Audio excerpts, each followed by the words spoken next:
اور دل کے کانوں سے سنو، اور خاص طور پر میری بہنوں اور بچیوں خاص طور پر سنو، یہ باعزید بستامی اتنے بلند مقام تک کیسے پہنچے؟ ان کے باپ کا بچپن میں انتقال ہو گیا تھا، یہ یتیم ہو گئے تھے، ان کی ماں بیوہ ہو گئی تھی، اور ماں نے بیوہ ہو جانے کی وجہ سے لوگوں کے گھروں میں کام کاج کر کے اپنا اور اپنے یتیم بچے کا پیٹ پالنا شروع کیا تھا۔ جب بچہ بڑا ہونے لگا تو یہ ماں ڈرنے لگی کہ اب میرا بچہ بڑا ہو رہا ہے، گلیوں میں کھیل رہا ہے، یہ غلط سنت لڑکوں کا ساتھ ہوگا، میرا بچہ بگڑ جائے گا، میں کیا کروں؟ لوگوں سے مشورہ کیا، لوگوں نے کہا کہ دیکھو ایک مدرسہ ہے، وہاں ایک بہت بڑے شیخ ہیں، وہاں جو بچے پڑھتے ہیں وہ بچے اللہ کے ولی بن جاتے ہیں۔ ہمارا مشورہ یہ ہے کہ اگر تمہاری یہ تمنا ہے تو تم وہاں اس بچے کو پہنچا دو۔ ماں، بیوہ ماں اپنے یتیم بچے کو لے کر پتہ پوچھتے پوچھتے اس مدرسے میں پہنچ گئی، وہاں جا کر ان بزرگ سے ملاقات کی، سلام کیا، تعارف کرایا، حضرت میں غریب بیوہ عورت ہوں، مزدوری کر کے لوگوں کے گھروں میں کام کر کے اپنا اور اپنے یتیم بچے کا پیٹ پالتی ہوں، اس یتیم بچے کو ساتھ میں لائی ہوں، یہ گلیوں میں کھیلنے لگا، مجھے ڈر لگ رہا ہے کہیں بگڑ نہ جائے، اور میری تمنا یہ ہے، اور میرے مرحوم شوہر کی بھی یہی تمنا تھی کہ میرا بچہ عالم ربانی بنے، دین کا خادم بنے، اسلام کا جھنڈا دنیا کے اندر پھیلائے۔ میں تو اس لیے آئی ہوں، مجھے لوگوں نے آپ کا پتہ بتایا، اس بچے کو اپنے پاس رکھ لیجئے اور اس کو ایسا عالم بنا دیجئے کہ وہ نائب رسول بن جائے اور اللہ کو پسند آ جائے۔ وہ بزرگ بہت متاثر ہوئے اس بندی کی ان باتوں سے، کہنے لگے اچھا چھوڑ جاؤ، میں جو کچھ کر سکوں گا کروں گا۔ مگر یہی نہیں، جاتے جاتے اس اللہ کی بندی نے ایک ریکویسٹ اور کی، ایک درخواست اور کی، اور کہنے لگی حضرت ایک درخواست اور ہے، یہ بچہ پہلی بار گھر سے نکل رہا ہے، اس کو میری یاد بہت آئے گی، یہ بہت مجھے یاد کر کر کے روئے گا، آپ سے چھٹی مانگے گا، گھر آنے کی اجازت چاہے گا، مگر حضرت اگر یہ جلدی جلدی گھر آئے گا تو اس کا دھیان بٹے گا اور پھر یہ وہ نہیں بن پائے گا جو میں اس کو بنا ہوا دیکھنا چاہتی ہوں، اس لیے حضرت کچھ کیجیے گا، اس کو میرے پاس تو تبھی بھیجیے گا واپس جب یہ اللہ کا ولی بن جائے۔ وہ حیران رہ گئے، وہ شیخ، وہ بزرگ، یہ کیا عورت ہے، اس کی کیا ہمت اور تمنائیں ہیں۔ کہنے لگے اچھا جاؤ دعا سے میری مدد کرنا، میں جو کر سکوں گا تمہارے بچے کی تعلیم و تربیت کے لیے کروں گا۔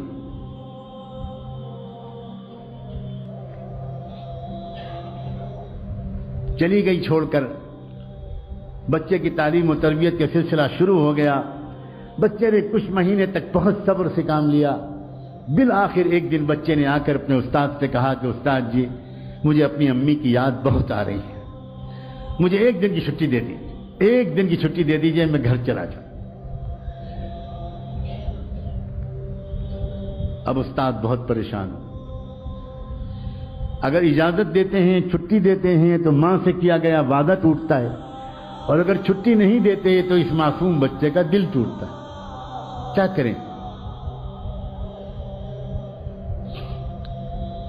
اللہ کی طرف متوجہ ہوئے کہ اللہ اس مسئلے کا ایسا حل میرے دل دماغ میں ڈال دیجئے کہ نہ دل ٹوٹے بچے کا، نہ وعدہ ٹوٹے۔ اللہ نے مدد فرمائی، دل میں ایک ترکیب آ گئی، اور کہنے لگے اس بچے سے کہ بیٹا ایک کام کرو، میں تم کو سبق دیتا ہوں، وہ سبق یاد کر کے شام تک سنا دو گے تو میں تم کو چھٹی دے دوں، میں تم کو چھٹی دے دوں۔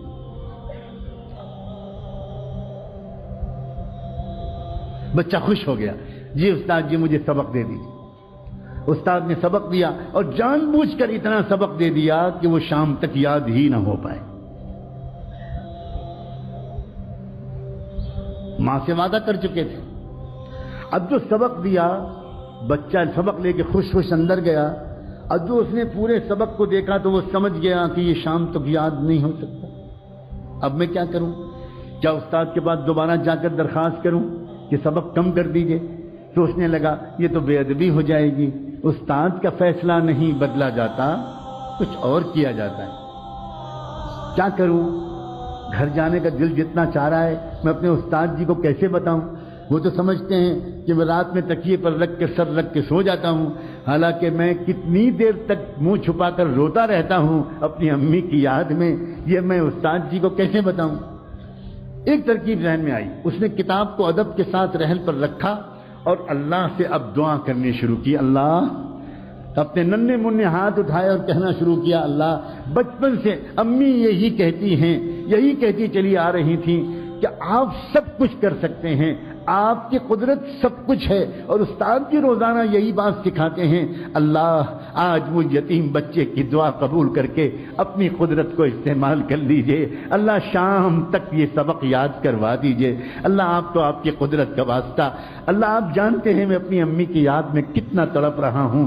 اللہ، میرے ٹوٹے دل کو سکون دے دیجئے۔ میرے ابو ہے زندہ ہوتے تو وہ کبھی کبھی آ جاتے، میں ان کو دیکھ لیتا، تسلی ہو جاتی۔ اب تو وہ بھی نہیں ہے، اور بچوں کے تو اماں ابا آ جاتے ہیں۔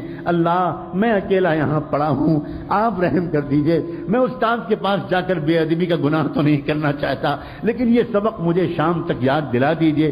اللہ، آپ تو سورج کو پیدا کرنے والے، آپ تو چاند کو پیدا کرنے والے، آپ تو سورہ رحمان کو اتارنے والے، اتنی قدرت والے، اور آپ اس کے بعد اللہ کر دیجئے، یہ کر دیجئے، اور خوب دعا مانگ کے یقین کے ساتھ کہ اللہ نے میری دعا قبول کر لی ہوگی، سبق یاد کرنے بیٹھا، اور سچا واقعہ ہے تاریخ کا کہ شام تک اس کو پورا سبق یاد ہو گیا۔ اب وہ پہنچا اپنے استاد کے پاس، استاد جی سبق سن لیجئے۔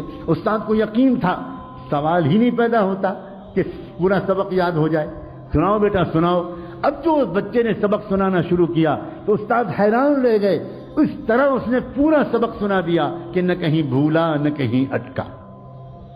استاد سمجھ گئے اس بچے کا معاملہ کچھ خاص ہے، اب میں اس کو نہیں روک سکتا، میں تو وعدہ کر چکا ہوں، جاؤ بیٹا جاؤ۔ بچے نے استاد کے ہاتھ چومے، دعائیں لیں، اور اس کے بعد نکلا، اچھلتا کودتا ہنستا کھیلتا، خوب مسکراتا، گیت گاتا، اور اپنے گھر کی خیالوں میں، امی کی یادوں میں مگن گھر کی طرف روانہ ہو گیا۔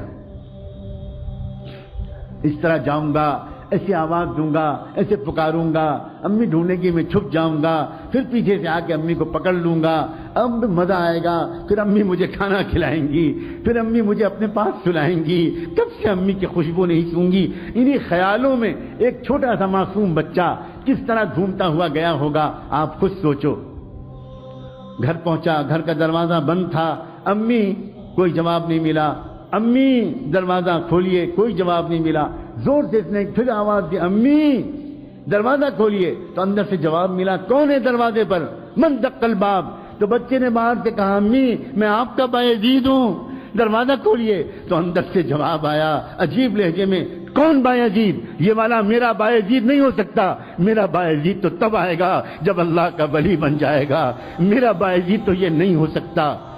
بس باعزید بستانی، وہ بچہ وہیں پہ کھڑا روتا رہا روتا رہا روتا رہا، سمجھ گیا میری امی نہیں چاہتی کہ میں ابھی جاؤں، میرا دھیان بڑھ جائے گا، بہت دیر تک روتا رہا، پھر واپس آ گیا تھا ہنستا ہوا، واپس آیا روتا ہوا، آ کر مدرسے پہنچا، استاد کے پاس پہنچا، سلام کیا، استاد حیران رہ گئے، بیٹا تم کیسے واپس آ گئے، کیا ہوا، خیریت تو ہے؟ اب جو بچے نے اپنی داستان سنانے کے لیے اپنا چہرہ اوپر اٹھایا تو استاد کی نظر پڑی، چہرہ آنسوؤں سے تر تھا، آنکھیں لال تھیں۔ کیا ہوا میرے بیٹے، کیا ہوا، کیا خیریت تو جلدی بتاؤ۔ بیٹے کو گود میں لے لیا، اپنے عمامے کے کنارے سے بچے کے چہرے کے آنسو پوچھے، کیا ہوا کیا؟ بچے نے کہا، استاد جی آپ نے چھٹی دے دی تھی، میں بہت خوش گیا، ہنستا کھیلتا، دروازہ بند ملا، کئی بار پکارنے کے بعد اندر سے جواب آیا، کون ہے دروازے پر؟ میں نے کہا، امی میں آپ کا باعزید ہوں، تو اندر سے جواب ملا، کون باعزید؟ یہ والا میرا باعزید نہیں ہو سکتا، وہ تو تب آئے گا جب وہ کچھ بن جائے گا۔ پھر کیا ہوا، میں وہیں کھڑا روتا رہا، بہت دیر روتا رہا، پھر واپس آ گیا۔ اب استاد جی میں گیا تھا کھیلتا ہنستا، آیا ہوں روتا ہوا۔ استاد بھی کمال کے استاد تھے، کہنے لگے، بیٹا ایک بات بتا دو، تم اپنی ماں سے ناراض ہو کر تو نہیں آئے ہو؟ بس بچے نے کہا، استاد جی میرا دل ٹوٹا بہت ہے، اور میری آنکھیں بہی بہت ہیں، میری آنکھیں بہی بہت ہیں، میں ناراض ہو کر تو نہیں آیا، لیکن میرا دل ٹوٹا بہت ہے۔ لیکن استاد جی اب تو میں آپ سے کہتا ہوں، میں آپ سے ہزار خوشامد کروں، مجھے چھٹی مت دیجیے گا، مجھے گھر نہیں بھیجیے گا۔ اور بس ایک بات کی آپ سے اور درخواست ہے، مجھے ویسا بنا دیجئے جیسا میری امی چاہتی ہیں، اور ایک اور درخواست ہے، یہ دعا کر دیجئے کہ میری امی بیمار رہنے لگی ہیں، بیوہ ہیں، گھروں میں کام کرتی ہیں، کہیں ان کی زندگی کا چراغ گل نہ ہو جائے، ان کی زندگی میں اتنی برکت ہو کہ وہ مجھے وہ بنا ہوا دیکھ تو لیں جو وہ مجھے بنانے کے لیے اتنی قربانیاں دے رہی ہیں۔ میری امی کی صحت کے لیے اور ان کی زندگی کے لیے دعا کرتے رہیے۔ استاد نے کہا بیٹا میں وعدہ کرتا ہوں میں روز دعا کروں گا۔ پھر بچے کی تعلیم و تربیت کا سلسلہ شروع ہو گیا۔ اے باپو اور میں ماؤں، اے بھائیوں اور اے بہنوں، دل کے کانوں سے سنو، اگلے 16 سال تک یہ بچہ بایزید اپنی ماں کے پاس نہیں گیا۔ 16 سال تک اس نے چھٹی بھی نہیں مانگی، چھٹی بھی نہیں مانگی، ماں بھی انتظار کرتی رہی، بیٹا بھی انتظار کرتا رہا، استاد بھی دعا مانگتے رہے، لیکن پھر کیا ہوا؟ کیا انعام ملا؟ کاش ہم میں سے کوئی آج یہ ہمت کرے، کاش ہم میں سے آج کوئی اللہ تعالیٰ سے اپنے بیٹے کی ولایت کی دعائیں کر لے۔ انعام جانتے ہو کیا ملا؟ سنو، تاریخ میں لکھا ہے، طبقات الاولیاء میں لکھا ہے، نزہۃ الاولیاء میں لکھا ہے، کتنی کتابوں میں یہ واقعات لکھے ہیں کہ بایزید بسطامی کی عمر جب تقریباً 22 سال کی ہو گئی، 22-23 سال کی، یعنی 16 سال گزر چکے تھے اس واقعے کو، تو اس وقت کیا ہوا؟ ایک مرتبہ خواب میں ان کے بزرگ نے حضور پاک صلی اللہ علیہ وسلم کی خواب میں زیارت نصیب ہوئی، انہیں استاد کو زیارت نصیب ہوئی۔ جب وہ تہجد پڑھ کے دوبارہ سنت کے مطابق تھوڑا سا لیٹے تھے، سنت یہ ہے کہ تہجد کی نماز اور فجر کے بیچ میں ایک 10-15 منٹ کے لیے آنکھ لگا لی جائے تو آدمی فریش ہو جاتا ہے اور پھر فجر بعد سونے کی ضرورت نہیں رہتی، یہ سنت ہے۔ اس سنت کے مطابق تہجد پڑھ کے فجر سے پہلے وہ ذرا دیر کے لیے لیٹے کہ ان کی آنکھ لگی اور پھر تشریف لائے، زیارت ہوئی رحمت دو عالم امام الانبیاء حضور اکرم صلی اللہ علیہ وسلم، اور ان بزرگ سے کہا کہ وہ جو نوجوان ہے نا بایزید تمہارے پاس زیر تربیت، اس کو ولایت کبریٰ کا جھنڈا دے دیا گیا، فیصلہ ہو گیا اللہ کے ہاں سے کہ پورے عالم میں قیامت تک اس کے ذریعے دین کا کام ہوگا، جاؤ اس کو خوشخبری سنا دو اور اس کو روانہ کر دو۔ جلدی سے اٹھے، تازہ وضو کیا، اندر گئے، دیکھا وہ لڑکا ابھی نماز پڑھ رہا تھا، پیچھے بیٹھ گئے اور پیچھے بیٹھ کے انتظار کرنے لگے۔ نوجوان جب نماز سے فارغ ہوا بایزید تو پکارا کہ بیٹا ادھر آؤ، قریب بلایا، سینے سے لگایا، پیشانی کو چوما اور کہا یا بایزید تمہاری ماں کی قربانی رنگ لائی، تمہاری بیوہ ماں کی دعائیں قبول ہوئیں، تمہارے باپ کی تمنا پوری ہوئی اور تمہارا مجاہدہ اللہ کے ہاں قبول ہو گیا، جاؤ اب اللہ تم سے دین کا کام لے گا۔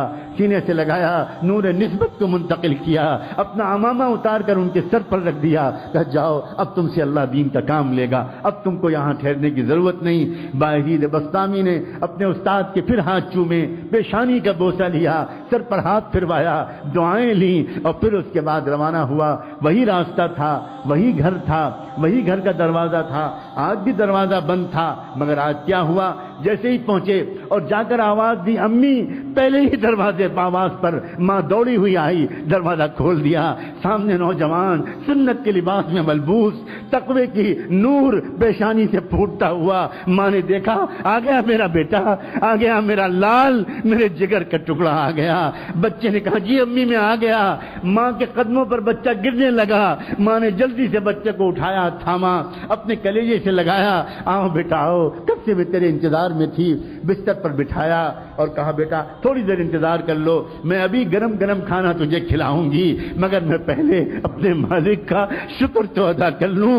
پھٹا پرانا بوریا بچھایا اور اس پر ماں نے 2 رکعت نماز کی نیت باندھی اور اس کے بعد اللہ سے کہا اللہ مجھ بیوہ کا شکر قبول کر لیجئے، مجھ ٹوٹے دل والی کا شکر قبول کر لیجئے، آپ نے میری دعا قبول کر لی، میرے مرحوم شوہر کی تمنا کی لاج رکھ لی اور آپ نے میرے بیٹے کو کچھ بنا دیا۔ سلام ہو بایزید بسطامی پر، اور سلام ہو ان سے بھی زیادہ بایزید بسطامی کی ماں پر، اس عظیم والدہ پر، بیوہ عورت پر، اس کی ہمت پر، اس کے ارادے پر اور اس کی ان عظیم تمناؤں پر۔ عورتوں کی تمنائیں جب درست ہوتی ہیں تو امت کو باعزید بسطامی ملا کرتے ہیں، امام بخاری ملا کرتے ہیں، ابو حنیفہ و شافعی ملا کرتے ہیں، امام مالک ملا کرتے ہیں، عبد القادر جیلانی ملا کرتے ہیں، معین الدین چشتی ملا کرتے ہیں، مولانا محمد قاسم نانوتوی ملا کرتے ہیں، مولانا محمد الیاس اور مولانا رشید احمد گنگوئی ملا کرتے ہیں، اور نہ جانے کیسے کیسے عظیم اسلام کے سپوت ملا کرتے ہیں۔ اور جب عورتوں کی تمنائیں گندی ہو جاتی ہیں، ناپاک ہو جاتی ہیں، ناچنے گانا، ٹی وی دیکھنا، میوزک سننا، وقت کو ضائع کرنا، فیشن کرنا، فضول خرچی کرنا، تو امت کو ناچنے گانے والے ملتے ہیں، پورنوگرافی کرنے والے ملتے ہیں، بے حیائی کرنے والے ملتے ہیں، لڑکیوں کو چھیڑنے والے ملتے ہیں، گندی فلمیں دیکھنے والے ملتے ہیں۔ میرا بس چلے تو میں خانہ کعبہ کے سامنے کھڑے ہو کر پوری امت کی عورتوں سے ہاتھ جوڑ کر بھیک مانگوں، اس امت کے مستقبل پر رحم کھاؤ، اپنی تمناؤں کو ٹھیک کر لو۔ امت تنگ آ گئی ہے بے حیا نوجوانوں سے، امت تنگ آ گئی ہے گندے اور ناپاک نوجوانوں سے۔ امت کو پھر ضرورت ہے عبد القادر جیلانی کی، امت کو پھر ضرورت ہے مجدد الف ثانی کی، امت کو پھر ضرورت ہے عبد القادر جیلانی کی، امت کو پھر ضرورت ہے شاہ ولی اللہ کی، امت کو پھر ضرورت ہے باعزید بسطامی کی، اور امت کو پھر ضرورت ہے اسلام کے سچے خادموں کی۔ اور اے ماؤں، تم ہی ہو جو اسلام کو امت کو یہ تحفہ دے سکتے ہو، یہ مردوں کے بس کی بات نہیں ہے۔ تم ہو جو اپنی پیٹ میں 9 مہینے اس بچے کو رکھتی ہو، اور پیٹ میں جو رکھتی ہو تو یاد رکھنا ان دنوں میں تمہارے دل میں جو تمنائیں ہوتی ہیں وہی بچے کی تمنا بنتی ہے۔ تم پیٹ میں رکھتی ہو، تمہاری تمنائیں اس میں زیادہ منتقل ہوتی ہیں۔ تمہارا کردار، تمہاری سیرت، تمہارے ولولے، تمہارے عزائم، اسلام کے ساتھ بے وفائی چھوڑ دو، اسلام کے ساتھ وفاداری اختیار کر لو۔ اسلام ڈھونڈ رہا ہے، ہزاروں میل کے فاصلے پر کوئی ایک وفادار امتی نہیں مل پا رہا اسلام کو۔ سب نے چھوڑ دیا اسلام کو اکیلا، سب لگ گئے کاروبار میں، سب لگ گئے پیسہ کمانے میں، سب لگ گئے شہوتیں پورے کرنے میں، سب لگ گئے فیشن پرستی میں۔ اسلام یتیم بچے کی طرح دھکے کھا رہا ہے، دھکے کھا رہا ہے۔ أرأيت الذي يكذب بالدين فذلك الذي يدعو اليتيم، فذلك الذي يدعو اليتيم۔ تم نے دیکھا ہے اس کو جو دین کو جھٹلاتا ہو؟ وہ کون ہے؟ دین کو جھٹلانے والے کو صرف مندروں میں تلاش مت کرو، دین کو جھٹلانے والے کو صرف چرچوں میں تلاش مت کرو، ہم تم کو بتاتے ہیں دین کو جھٹلانے والا کون ہے۔ فذلك الذي يدعو اليتيم، وہی ہے جو یتیم بچے کو دھکا دیتا ہے۔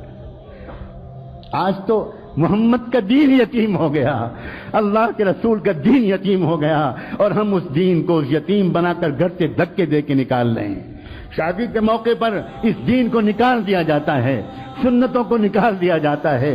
جس شادی کے موقع پر گھر میں صفائی کرنے والی بھنگن کو بھی راضی کیا جاتا ہے، کام کرنے والی کو بھی راضی کیا جاتا ہے، دھوبی اور دھوبن کو بھی راضی کیا جاتا ہے، اس شادی کے موقع پر اللہ اور اللہ کے رسول کو ناراض کر دیا جاتا ہے۔ توبہ کرو اللہ کے بندو، توبہ کرو، توبہ کرو، توبہ کرو، معافی مانگو، معافی مانگو۔ ہماری تمنائیں گندی ہو گئیں، تمنائیں پہلے گندی ہوئیں پھر آنکھیں گندی ہوئیں، تمنائیں پہلے گندی ہوئیں پھر کان گندے ہوئے، تمنائیں پہلے گندی ہوئی پھر زبان گندی ہوئی، تمنائیں پہلے گندی ہوئی پھر شرم گاہیں گندی ہوئی، تمنائیں پہلے گندی ہوئی پھر ہاتھ پیر گندے ہوئے، تمنائیں پہلے گندی ہوئی پھر پیٹ گندے ہوئے۔ تمناؤں کو پاک کرنا سب سے پہلا کام۔ تمنا پاک کی تھی فرعون کی بیوی نے، تو اللہ نے اس کو ساری دنیا کے ایمان والوں کے لیے آئیڈیل بنا دی۔ تمنا پاک کی تھی ایک عمران علیہ السلام کی بیوہ نے، تو اللہ نے ان کے ذریعے سے امت کو 2 نبی عطا فرمائے۔ پہلے امت کی پاکیزہ تمناؤں کے نتیجے میں نبی ملا کرتے تھے، اور اب محمد الرسول اللہ پر نبوت کے سلسلے کو مکمل کر دینے کے بعد اب امت کو ان پاکیزہ تمناؤں کے نتیجے میں اولیاء ملا کرتے تھے۔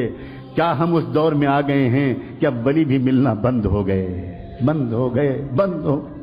اللہ، آپ کے خزانے میں تو کوئی کمی نہیں، آپ نہیں بدلے، ہم بدل گئے، ہم بدل گئے۔ ایک شیطان صفت ماں باپ کی اولاد کیسے ولی بن جائے، کیسے ولی بن جائے؟ ماں باپ تہجد نہیں پڑھتے، بچے فرض نماز کیسے پڑھیں؟ ماں باپ راتوں کے تنہائیوں میں نہیں روتے، بچے کیوں آخر اپنی جوانی کی انرجی کو فحش فحاشی کے اڈوں میں برباد نہیں کریں؟ اے میرے عزیز نوجوان،